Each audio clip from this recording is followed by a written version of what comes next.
오랜 돌봄 경험에서 발견한 인생 후반전의 비밀. 안녕하세요. 저는 부산에서 50년 넘게 삶의 마지막 여정을 앞둔 분들을 돌보는 일을 하다 이제 막 은퇴한 올해 92살의 윤지원이라고 합니다. 제가 반세기가 넘는 시간 동안 수천 명의 어르신들과 함께하며 가슴 깊이 깨달은 것이 하나 있어요. 그걸 오늘 여러분과 꼭 나누고 싶어서 이 자리에 섰습니다. 평온한 마무리 vs 힘겨운 작별. 무엇이 달랐을까?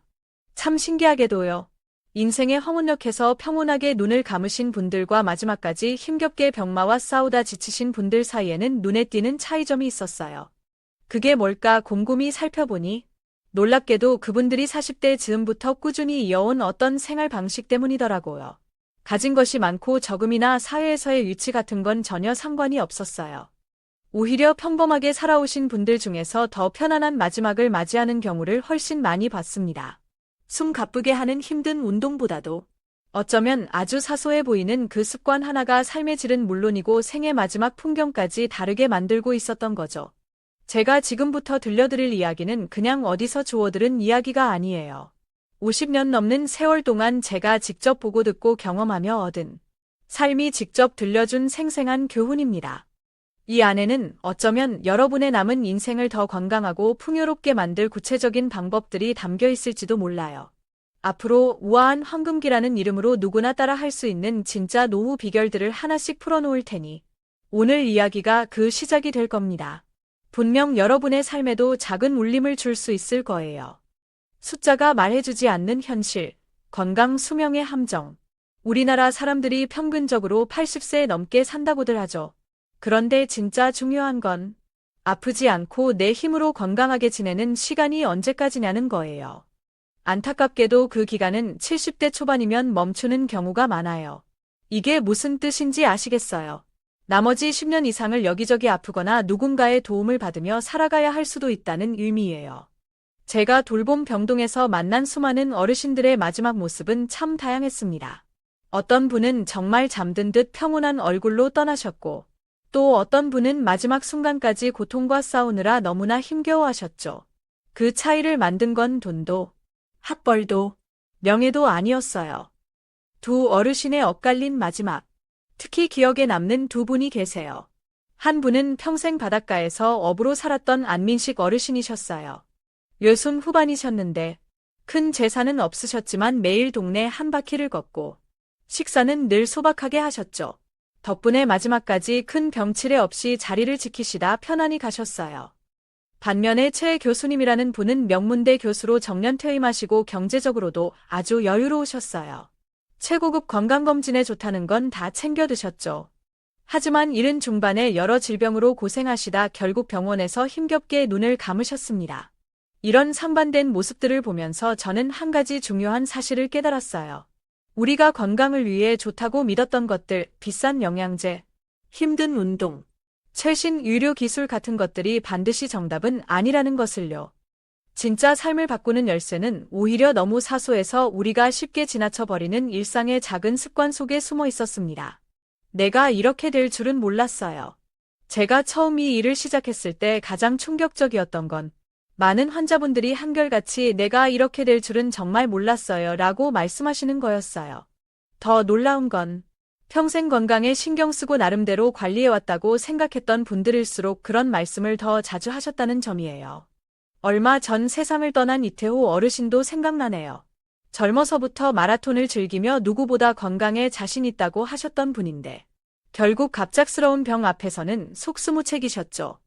하지만 올해 80이 넘으신 박은혜 할머니를 보세요. 특별히 하는 운동도 챙겨 드시는 영양제도 없지만 여전히 동네를 씩씩하게 걸어 다니세요. 비결을 여쭤보니 웃으시며 그러시더군요. 저녁 먹고 꼭 동네 한 바퀴 돌고 밥은 배부르기 전에 숟가락 놓는 거. 그게 다야. 도대체 이 차이는 어디서 오는 걸까요? 왜 그 작은 차이가 인생의 마지막을 이렇게 다르게 만드는 걸까요? 그 이유를 지금부터 하나씩 나눠보겠습니다. 핵심은 일상의 리듬입니다. 50년 넘게 수천 명의 삶을 가까이에서 지켜본 끝에 제가 내린 결론은 명확했습니다. 한 사람의 건강 수명을 결정짓는 가장 중요한 요소는 화려한 운동 프로그램이나 값비싼 건강 관리가 아니라 바로 하루하루를 어떤 리듬으로 살아가는가에 달려 있었어요. 눈에 잘 띄지는 않지만 꾸준히 이어지는 생활 습관. 이 작고 단순한 반복들이 결국 한 사람의 인생 후반부를 완전히 다른 모습으로 만들고 있었던 거죠. 제가 만난 90대 건강한 어르신들의 삶을 들여다보면 공통된 생활 방식이 보여요. 매일 비슷한 시간에 잠에서 깨고, 아침 시간은 조용히 산책으로 시작하고, 식사는 늘 적당량만 천천히 드시고, 밤 9시쯤이면 조용히 하루를 마무리하며 잠자리에 드는 그런 규칙적인 일상 말이에요. 더 놀라운 건 이분들 대부분이 우리가 흔히 생각하는 건강보조식품이나 비싼 운동기구를 사용해 본 적이 거의 없다는 사실이에요. 대신 매일 채소를 충분히 먹고 과식을 피하고 걷는 것을 생활화하셨죠.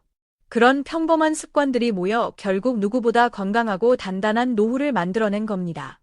아침을 여는 작은 일식의 힘. 제가 자주 뵙던 오미자 할머니는 올해 86이신데 50년 전에 큰 병을 앓으셨다는 게 믿기지 않을 정도로 정정하세요.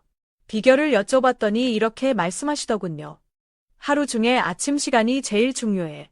천천히 눈 뜨고 따뜻한 물 한 잔 마시고 몸을 쭉 펴주는 것만으로도 그날 하루가 가뿐해져. 그 순간 저는 깨달았어요.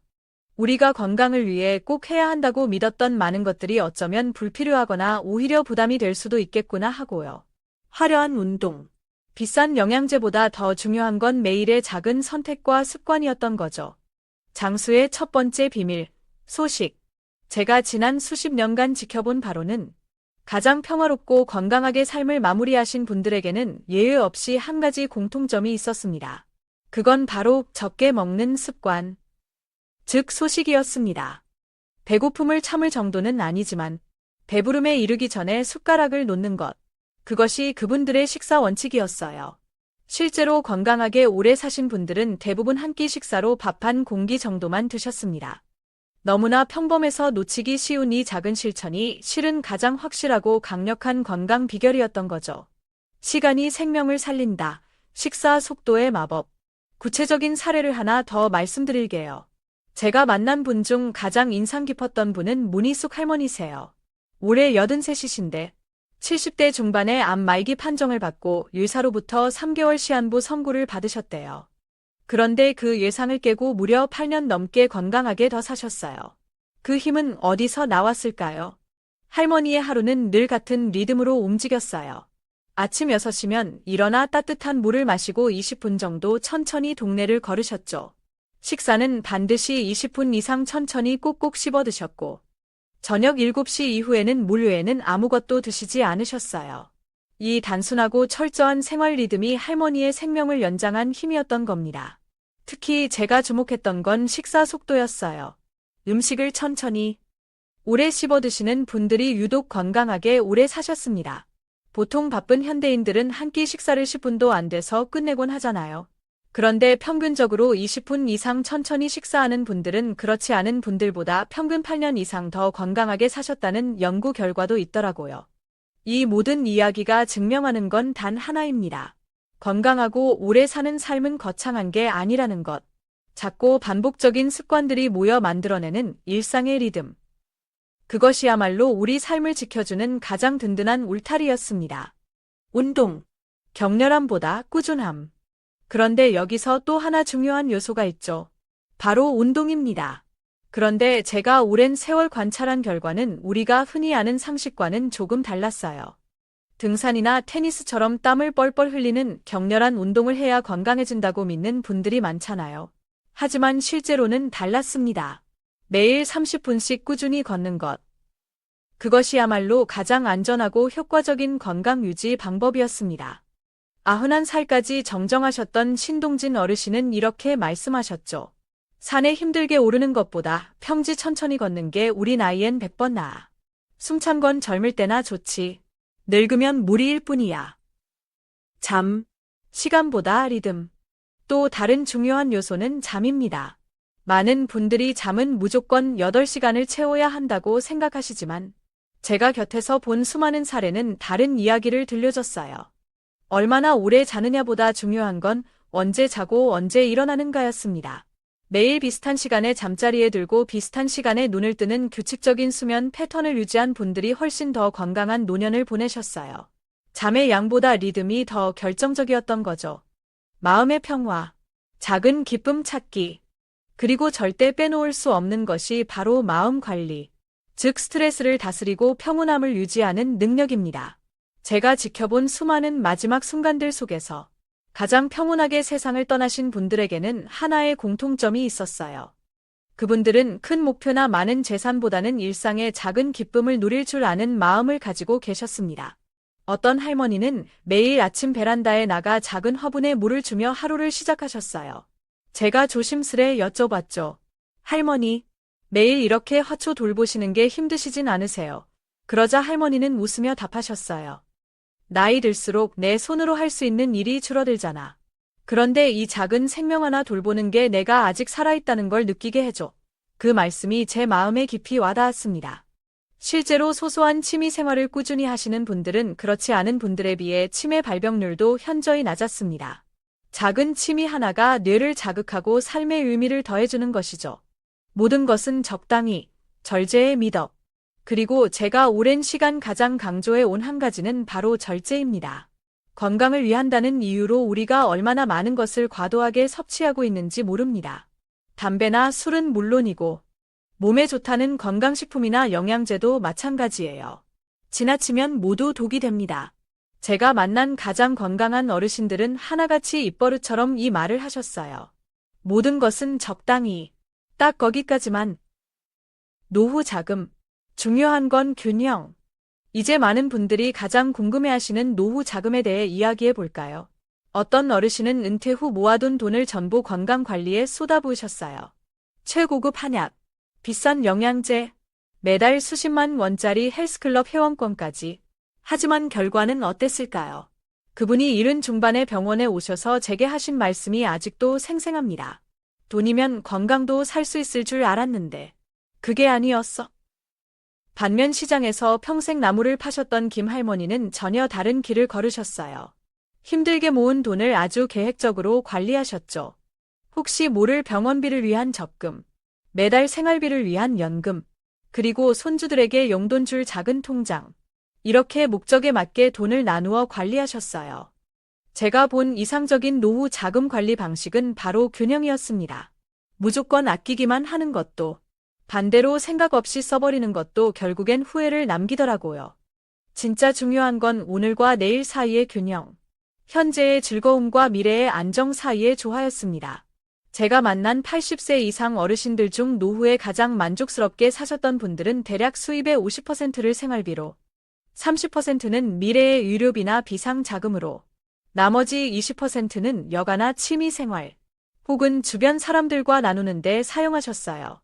이 비율이야말로 삶의 균형을 잡아주는 중요한 기준이 될 수 있겠죠. 특히 의료비에 대한 대비는 꼭 필요합니다. 건강보험이 많은 부분을 해결해주지만 큰 병이 생기면 생각보다 많은 돈이 들게 마련이거든요. 실제로 70대 이후에는 의료비 지출이 해마다 크게 늘어나는 경향이 있습니다. 진짜 중요한 투자, 일상의 풍요로움. 그런데 이보다 더 중요한 것이 있습니다. 매일 건강을 지키는데 가장 중요한 건 비싼 보충제가 아니었어요. 진짜 핵심은 매일 식탁 위에 올릴 신선한 채소와 생선을 살 수 있을 정도의 안정적인 생활비였죠. 제가 직접 만났던 장수 어르신들, 특히 90세가 넘도록 건강을 유지하신 분들은 오히려 병원비에 거의 돈을 쓰지 않으셨어요. 예를 들어 95까지 정정하게 사시다 떠나신 이 어르신은 매달 받는 기초연금에서 10%는 꼭 자신을 위한 즐거움 예산으로 떼어두셨대요. 그 돈으로 가끔 손주들과 여식도 하고 오랜 친구들과 찻집에 가서 이야기도 나누셨다고 해요. 그분은 이렇게 말씀하셨죠. 이런 작은 즐거움이 쌓여서 내 병원비를 줄여준 거야. 노년기 자산 관리의 핵심은 바로 과료불급. 즉 지나침은 모자람만 못하다는 것입니다. 너무 절약해도, 너무 과하게 써도 결국 삶의 균형이 무너지는 법이니까요. 제가 만나본 가장 지혜로운 어르신들은 언제나 현재의 행복과 미래의 안정을 양손에 쥐고 균형을 이루며 살아가고 계셨습니다. 관계를 가꾸는 시간, 외로움 없는 노후. 그리고 그 중심에는 반드시 관계라는 중요한 가치가 있었습니다. 제가 돌봄 병동에서 들었던 마지막 후회들 가운데 가장 많이 반복되었던 것은 언제나 인간관계에 대한 것이었어요. 가족들하고 좀 더 많은 시간을 보낼 걸. 친구들하고 자주 연락하며 지낼 걸. 하는 아쉬움 섞인 고백들이었죠. 가장 기억에 남는 분은 78배 오셨던 한 할머니셨어요. 평생 자식들 뒷바라지만 하며 살아오셨는데 정작 본인이 아프고 나니 자식들과 너무 서먹해서 도움을 청하기조차 어색하다고 눈물을 글썽이셨죠. 반면 94까지 건강하게 사신 김 어르신의 이야기는 사뭇 달랐습니다. 은퇴 후에도 매주 동네 노인정에서 친구들과 장기를 두셨고 한 달에 한 번은 꼭 자녀들과 식사를 함께 하셨어요. 가장 인상 깊었던 건 매일 아침 배우자와 차를 마시며 나누는 10분간의 짧은 대화였습니다. 그렇게 매일 이어지는 따뜻한 소통이야말로 그분의 건강 비결 중 하나가 아니었을까 싶어요. 실제로 통계도 이를 뒷받침합니다. 친구를 3명 이상 정기적으로 만나는 노인은 그렇지 않은 사람보다 평균 수명이 5년이나 더 길었고 치매 발병률도 눈에 띄게 낮았다고 해요. 그야말로 관계가 약이라는 말이 실감나지 않나요? 하지만 여기서 말하는 관계란 단순히 얼굴만 보는 형식적인 만남이 아닙니다. 마음을 깊이 나누고 솔직한 감정을 표현할 수 있는 진정한 연결이 핵심이에요. 제가 만난 장수 어르신들은 하나같이 내 속마음을 다 털어놓을 수 있는 단 한 사람이라도 있었다고 말씀하셨습니다. 새로운 인연. 늦지 않았어요. 많은 분들이 나이가 들수록 새로운 관계를 맺는 것이 어렵다고 말씀하세요.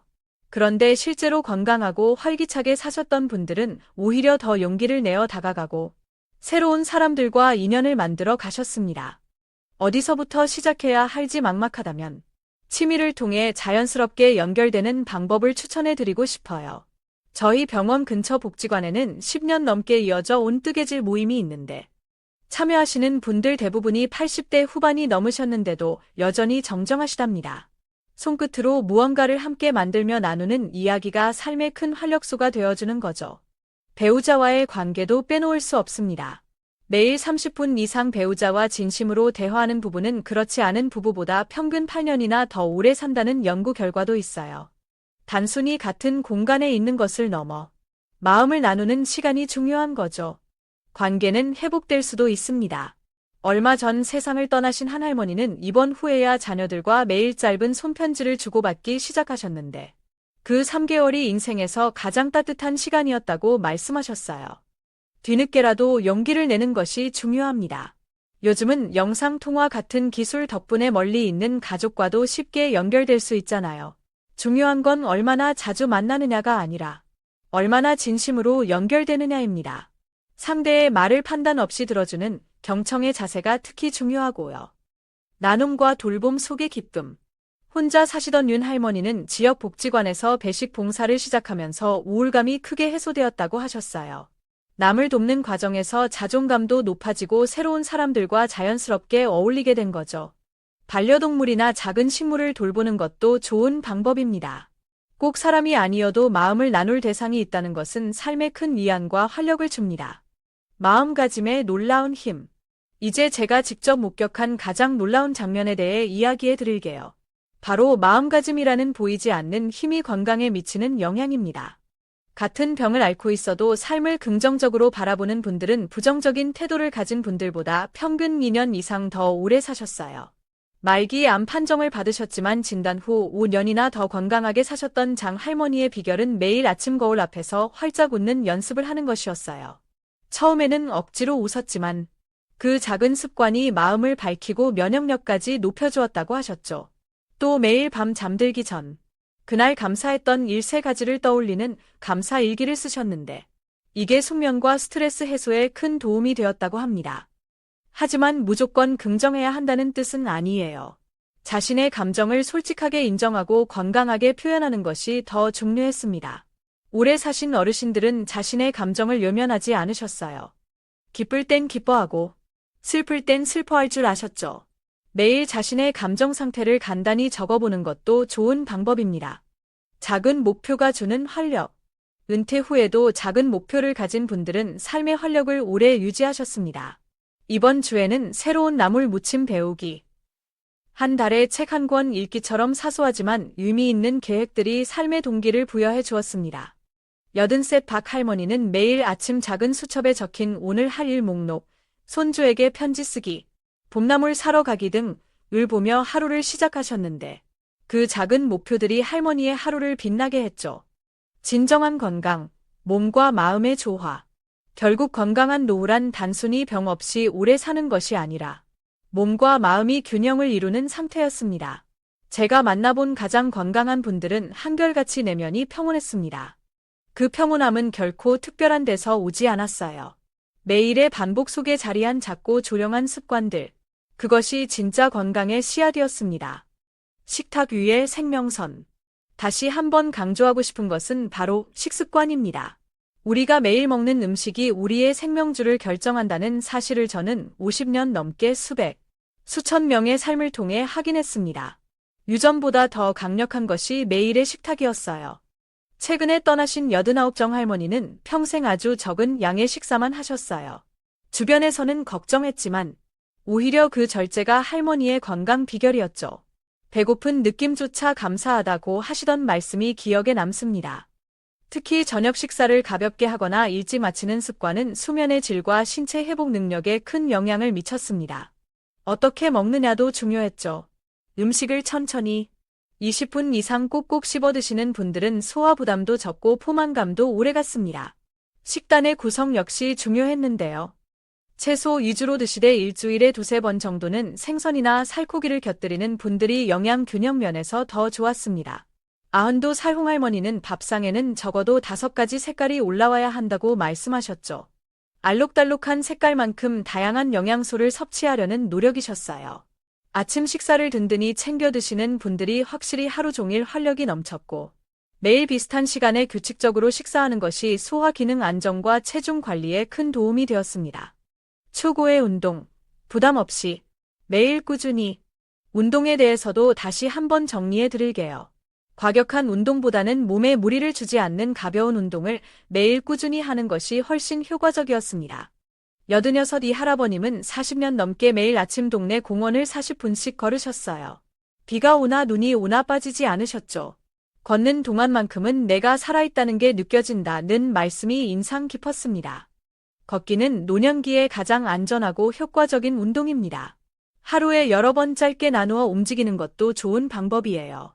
아침 산책 20분, 점심 식사 후 가볍게 20분, 저녁 식사 전 스트레칭 20분처럼요. 날씨가 좋지 않을 때는 실내에서 제자리 걷기만 해도 충분합니다.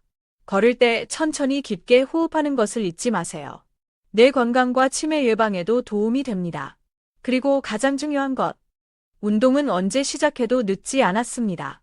80대에 처음 걷기를 시작하고 건강이 눈에 띄게 좋아지신 분들을 저는 정말 많이 봤습니다. 행복을 느끼는 능력 키우기. 이제 여러분께 정말로 전하고 싶은 마지막 이야기가 있습니다. 건강하게 오래 사신 분들의 가장 놀라운 공통점은 바로 매일 작고 확실한 행복을 느낄 줄 아는 능력이었습니다. 90세 황할머니는 매일 밤 창밖의 별을 보며 오늘도 고마운 하루였네 라고 속삭이는 습관이 있으셨어요. 그 작은 유식이 할머니의 마음을 평온하게 지켜주었죠. 우리는 노후 준비라고 하면 돈이나 건강만 생각하기 쉽습니다. 하지만 제가 50년간 깨달은 건 진짜 노후 준비는 행복을 느끼는 능력을 키우는 것이라는 사실입니다. 아무리 돈이 많고 건강해도 마음이 행복하지 않으면 의미가 없으니까요. 89 김 할아버님은 매일 아침 행복 일기를 쓰셨어요. 오늘 아침 햇살이 참 따뜻했다. 길에서 만난 고양이가 무릎에 잠시 앉았다 갔다. 같은 사소한 순간들을 기록하며 하루를 시작하셨죠. 이런 작은 기쁨을 알아채는 습관이 우울증 예방에 큰 도움이 된다는 연구 결과도 있습니다. 마지막 순간의 깨달음. 지금 이 순간에도 전국의 많은 병상에는 삶의 마지막을 앞둔 분들이 누워 자신의 삶을 돌아보고 있습니다. 그분들이 공통적으로 남기는 후회 중 가장 많이 들었던 것은 좀 더 행복하게 살 걸 그랬다는 말이었습니다. 더 부자가 되었어야 했다거나 더 많은 일을 했어야 했다는 후회는 거의 없었어요. 스스로에게 허락하지 못했던 그 작은 행복들을 아쉬워하셨죠. 행복은 멀리 있지 않습니다. 내일이나 미래에 있는 것도 아니고 큰 성공 속에 숨어 있는 것도 아닙니다. 지금 이 순간, 숨을 쉬고 있다는 사실 하나만으로도 우리는 이미 충분히 행복할 자격이 있습니다. 오늘부터 시작하는 작은 변화. 제가 54년 동안 의사로 또 돌봄 전문가로 살아오며 깨달은 진실은 우리 모두 언젠가 삶의 끝에 다다른다는 것입니다. 그리고 그 마지막 순간, 나는 참 괜찮은 삶을 살았어 라고 말할 수 있는 사람만이 진정으로 풍요로운 인생을 산 것이라는 점입니다. 얼마 전 제 손을 잡고 편안히 눈을 감으신 박 할머니의 마지막 말씀이 아직도 귓가에 맴돕니다. 선생님, 저는 참 행복한 사람이었어요. 큰 부자는 못 되었지만 매일 감사하며 살았거든요. 그 한마디가 제게는 50년 넘는 시간 동안 배운 그 어떤 의학 지식보다 더 큰 가르침을 주었습니다. 건강한 노후는 어느 날 갑자기 찾아오는 행운이 아닙니다. 오늘이라는 시간 속에서 우리가 어떤 선택을 하고 어떤 태도로 살아가느냐에 따라 천천히 쌓여가는 결과입니다. 제가 지금까지 말씀드린 모든 지혜들은 하루아침에 이루어지는 것이 아닙니다. 하지만 오늘부터 천천히 하나씩 실천할 수는 있습니다. 다시 한번 요약해 드릴게요. 식사는 천천히, 양은 적당히, 운동은 무리 없이, 매일 꾸준히, 관계는 깊고 진솔하게, 마음을 나누세요. 마음은 늘 감사함으로 채우고, 작은 기쁨을 찾으세요. 모든 것은 과하지 않게, 균형을 유지하세요. 그리고 꼭 기억해 주세요. 지금 시작해도 결코 늦지 않았습니다. 제가 만난 가장 눈부신 변화를 보여주신 분들은 대부분 80세 이후에 새로운 습관을 시작하신 분들이었습니다. 인생은 경주가 아닌 산책처럼. 마지막으로, 진짜 건강한 노후란 얼마나 오래 사느냐가 아니라 어떻게 살아내느냐에 달려 있습니다. 하루하루를 의미 있게, 감사하며 살아가는 것. 그것이 제가 50년 넘는 시간 동안 끊임없이 찾아 헤매다 마침내 확신하게 된 단 하나의 해답이었습니다. 제 마음속 깊이 새겨진 김 어르신의 말씀을 끝으로 이 이야기를 맺고자 합니다. 인생은 옆 사람과 경쟁하며 숨가쁘게 달리는 경주가 아니라네. 오히려 햇살 좋은 날, 나 혼자 천천히 걷는 산책길과 같지. 남들 걸음에 신경 쓰지 말고 그저 자네만의 속도로, 자네만의 리듬으로 걸어가게나. 이 말씀이 여러분 각자의 삶에 따뜻한 이정표가 되어 주기를 진심으로 바랍니다. 지난 50여 년간 수많은 분들의 마지막 여정을 함께하며 제 삶 또한 얼마나 많은 선물로 채워졌는지 모릅니다. 이렇게 제 이야기에 귀 기울여 주셔서 진심으로 감사드립니다. 다음번에는 많은 분들이 걱정하시는 치매를 예방하기 위한 구체적이고 실질적인 방법들에 대해 좀 더 깊이 있는 이야기를 나눠보겠습니다.